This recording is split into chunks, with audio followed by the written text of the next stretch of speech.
Hi guys and welcome back to my channel, and for today's video, test natin yung Chic Lip Lacquer from Etude House. Sample size yung binili ko, and yung sample size nito 130 pesos na. Para na siyang isang buong full size na local brand na matte lip cream. Anyway, hindi ko sure kung available to mismo sa mga branches ng Etude House na meron tayo dito sa Philippines. Pero may mga nagbebenta na ganito sa online mismo sa Shopee. Kung gusto niyo bumili, available din naman yung mismong full size nito sa mismong Etude House store, pero manggagaling pa yung Korea. So, dadaan pa yan ng customs.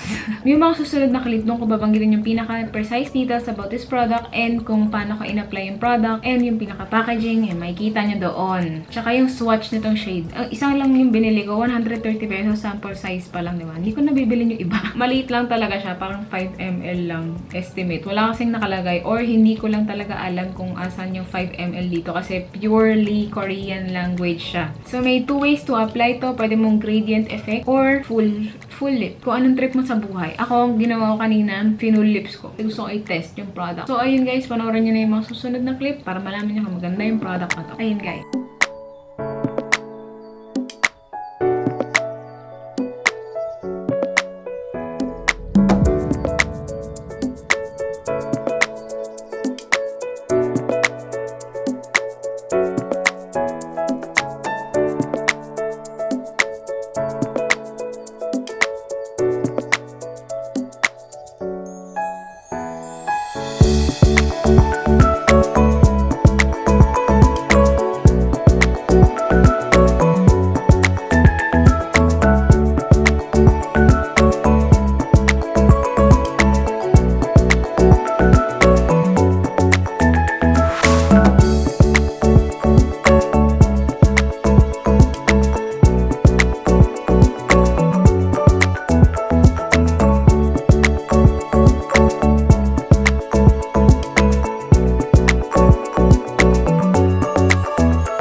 Guys, so time check muna tayo.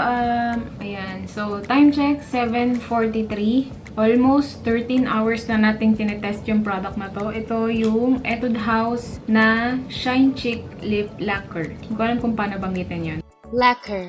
So, ito ay wala akong mabasa sa packaging kasi talagang Korean language siya. Ayun. So, ang liit niya. Ito yung sample size. Grabe no. Sample size binibili. Ito, ang liit to.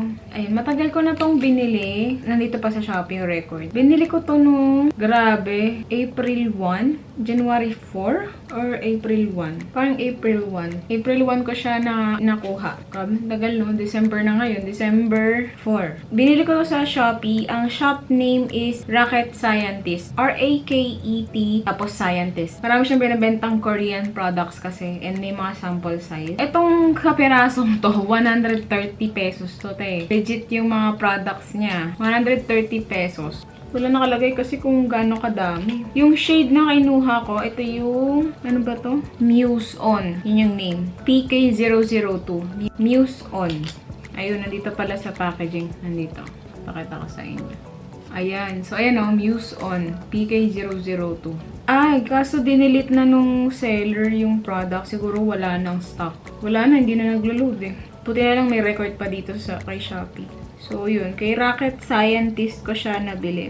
Nakalagay dito, yung basahin ko muna.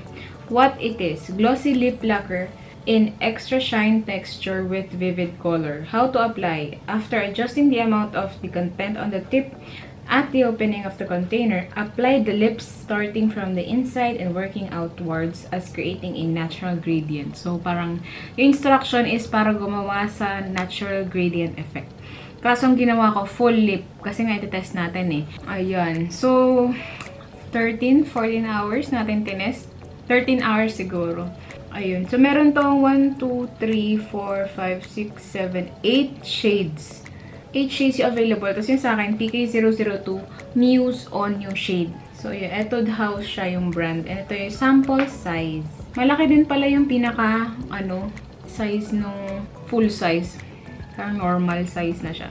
Anyways, discuss muna natin yung details about this product. Direct to the point na tayo. Availability, most probably, mabibili nyo to sa Etude House na mismong shop. Website nila, sa mismong store nila. And, of course, yung mga ating Instagram sellers, may mga nagbebenta niyan. Meron din sa Shopee, katulad nga ng binilhan ko. Legit naman siya. And, meron siyang binibenta. Ayun, so, isipin nyo na lang. 130 pesos yung sample size. Check natin doon sa mismong website nila. Ayan, so, pag binild up nyo yung habang nag-research ako, sabihin ko yung iba. Habang binibuild up ko yung product, medyo, siya, siguro matagal na kasi siya, pero hindi pa naman expired eh.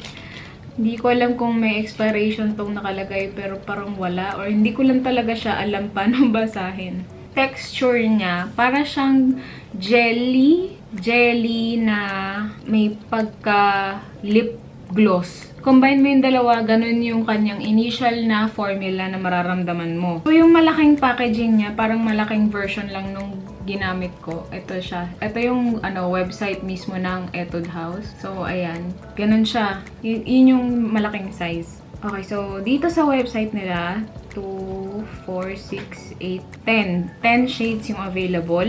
Nakalagay sa kanya, high pigment with water tinting technique. Water-based formula promises instant vivid color stain upon application and long-lasting pigment with the enamel glow on your lips.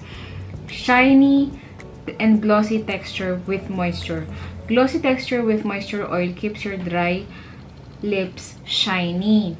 Nakita nyo naman kanina yung mga check-in ko dito sa product na to. Girl, nagbalat ako, di ba? Enamel shine that isn't greasy, adheres to your lips without being sticky. So, medyo totoo yun. Glossy lip lacquer. Hindi ko alam paano ba banggitin to. Lacquer. Lacquer. Oh, di ba? Tama. Ito yung sabi sa Google. Lacquer. Lacquer. Lacquer. Lacquer. Okay. Balik tayo kay website ni Etude House. Glossy lip lacquer in extra shine texture with vivid color. Nandito din yung meron siyang titanium dioxide. Pero walang paraben. Sinearch ko mismo yung page kung may paraben. So, yun nga, parang tatama yung explanation ko na hindi ko pa nababasa to. Ano siya eh, yun nga, explanation ko, parang siyang jelly na lip gloss. Kaya hindi siya super parang sticky. Kung i-compare mo siya sa lip gloss or jelly na mga products or glaze, mas mabilis tumatayo in fairness. Yung coverage sa lips, covered naman siya, basta i-build up mo lang. And, nung binuild up ko siya, hindi naman nag-oxidize yung color, hindi naman nag-lighten or darken. May iba kasing ganong lipstick. Kapag in-apply mo, ibang-iba na yung color nung nasa mismong applicator and dun sa pagkaka-apply mo sa lip. Dry lips ako kasi, chapped lip ako, girl. Yun yung struggle ko, maghanap ng magandang lip product para sa ating mga katulad kong chapped lip. Ito, akala ko talaga para siyang lip gloss, kaya hindi ko pa siya tinetest. Ayun pala, may stain naman pala siyang iniiwan. So, nakikita nyo, meron akong color sa lips ngayon. Partida yan, nagbalat-balat pa yan kanina. Longevity, in fairness, hanggang ngayon, meron pa rin shade. Zooming ko kayo para makita nyo kung ano yung natitirang pigment sa lips ko. Medyo may biyak lang dyan. Oh. Nagdugo na kasi. Hilig ko kasi magbalat. Pero, sanay na ako dyan. So, meron pa rin pigment, diba? Hindi kasi ganito yung original color ng lips ko. Kahit nagbalat-balat yan. Maganda yung stain. Maganda yung stain talaga ng product. Hindi siya matte finish. More on parang glossy talaga siya. Sa packaging, maganda naman yung packaging. Gusto ko rin yung applicator. Hindi naman ako super naglagpas-lagpas. Yung price point niya, tignan natin yung price. $14.40. Convert $14.40 into Philippine peso. The answer is approximately 733.721 Philippine pesos. 733 pesos para sa isang ganong full size. Pero ito, may sample size, marami naman nagbebenta ng sample size. 130 pesos yung bili ko. 733? Yun yung yung US price. Kasi US website yung tinitingnan ko. Hindi ko lang sure kung meron siyang, tingnan natin, search ko. Etude House, Philippines.